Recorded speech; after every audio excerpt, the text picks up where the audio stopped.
Assalamualaikum warahmatullahi wabarakatuh. Anda sekalian, semoga sehat-sehat semua. Alhamdulillah, materi kita pada saat ini mengenai tafsir Quran Surah Ali Imran ayat 190 dan ayat 191. Sebelum saya membahas mengenai penafsiran ayat ini, saya ingin menyampaikan sebuah kisah. Ini disampaikan oleh Aisyah, istri Rasulullah. Dia pernah ditanya, hal apa yang paling mengesankan ketika kamu bersama dengan Rasulullah? Aisyah mengatakan, sebenarnya semua perbuatan Nabi berkesan bagi saya. Tapi kalau saya diminta menceritakan di antaranya, pernah satu malam ketika giliran saya, kata Aisyah, karena Rasulullah itu punya banyak istri dan setiap istrinya punya jadwal, Nabi bermalam sesuai dengan jadwalnya masing-masing. Jadi malam itu, kata Aisyah, giliran saya. Ketika saya tidur bersama Nabi, baring bersama Nabi, tiba-tiba Nabi minta izin, wahai Aisyah, saya minta izin untuk melakukan salat. Lalu Aisyah mengatakan, ya Rasulullah, saya sebenarnya sangat senang berbaring bersama kamu. Namun saya lebih senang lagi melihat kamu bahagia. Apa maksudnya? Nabi itu kegemarannya, kesenangannya pada salat. Hal yang paling disenangi Nabi adalah salat. Jadi dia lebih senang salat ketimbang berbaring dengan istrinya. Itu luar biasanya. Ya, tapi kalau kita itu biasa, kalau sudah baring lebih senang tidur dibanding salat. Nabi itu kesenangannya luar biasa pada salat. Hanya Aisyah mengatakan, silahkan melakukan salat. Ketika Nabi salat, Aisyah memperhatikan Nabi menangis. Ya, selalu menangis dalam salatnya. Bahkan pada waktu itu, kata Aisyah, jenggotnya basah dengan air mata. Ketika Nabi sujud, tempat sujudnya pun basah dengan air mata. Lalu Aisyah heran, ya Rasulullah, kenapa kamu menangis seperti itu? Lalu Nabi mengatakan, saya menangis disebabkan turunnya ayat yang dimaksud Nabi itu adalah Ali Imran 190 dan seterusnya ini. Nabi menangis gara-gara ayat ini. Lalu Nabi mengatakan, rugilah orang-orang yang mengetahui, yang membaca ayat ini dan tidak menjadikannya sebagai nasihat, tidak menjadikannya sebagai tidak menjadikannya sebagai pelajaran.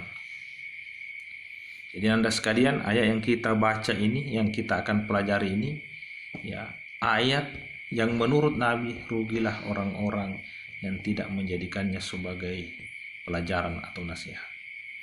Saya mulai terjemahkan dulu. Inna fi khalqis samawati wal ardh. Sesungguhnya pada penciptaan as-samawat, langit, wal ardh, dan bumi, wahtilafil lail. Wahtilaf itu pergantian, al-lail malam, wan nahar dan siang, la ayat itu tanda-tanda. Yang dimaksud di sini adalah tanda-tanda kebesaran Allah, li ulil albab, bagi orang yang berakal. Li ulil albab, bagi orang-orang yang berakal.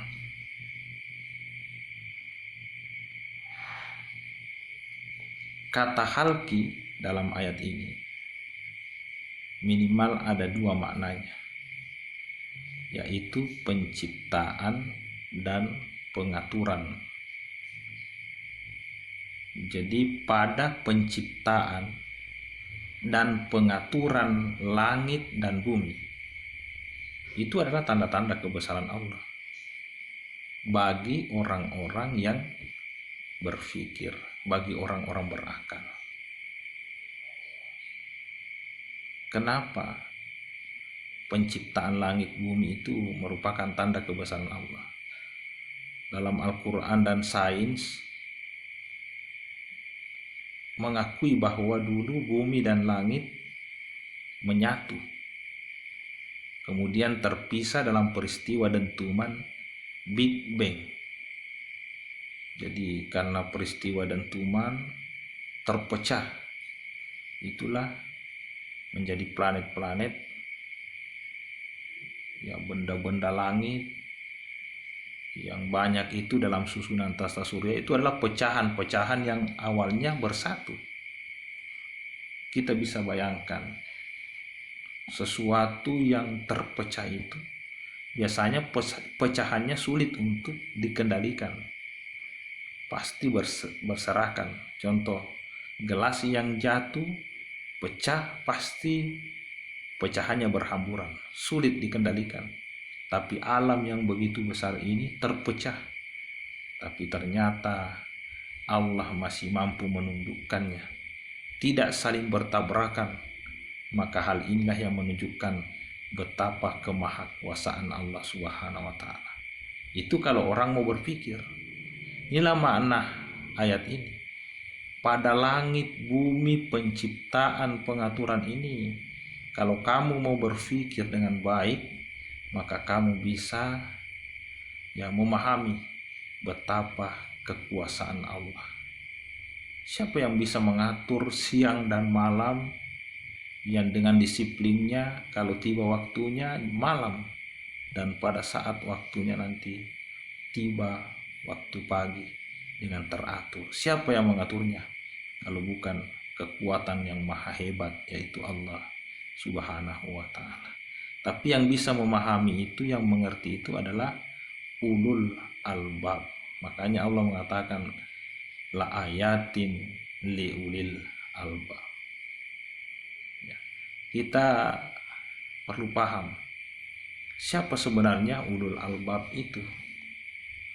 Ulul albab, ya, kalau hanya diterjemahkan dengan makna orang yang berakal, sebenarnya yang dimaksud ulul albab yang mengetahui substansi, ya, sesuatu, ya, substansi dari penciptaan langit dan bumi ini mengantarkan dia memahami Allah Subhanahu wa Ta'ala.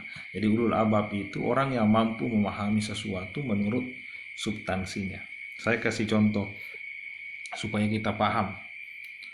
Kita jeruk misalnya, itu jeruk ada kulitnya, ada isinya, dan ada bijinya. Sama dengan mangga. Mangga ada kulitnya, ada isinya, dan ada bijinya. Ya. Ada orang yang pengetahuannya hanya sampai, berpikirnya hanya sampai kulit, yang dia pahami hanya kulitnya. Ada juga yang mungkin memahami sampai isinya, dan bahkan ada yang paham sampai pada bijinya. Itulah ulul albab. Ulul albab yang mengetahui kulit, isi, bahkan sampai bijinya. Itu yang disebut memahami sesuatu menurut substansinya. Sehingga orang-orang berpikir mendalam pemikirannya, itulah yang mampu memahami bahwa pada penciptaan langit dan bumi, pergantian siang dan malam merupakan tanda-tanda kebesaran Allah, ya, kalau kita mau berpikir dengan baik.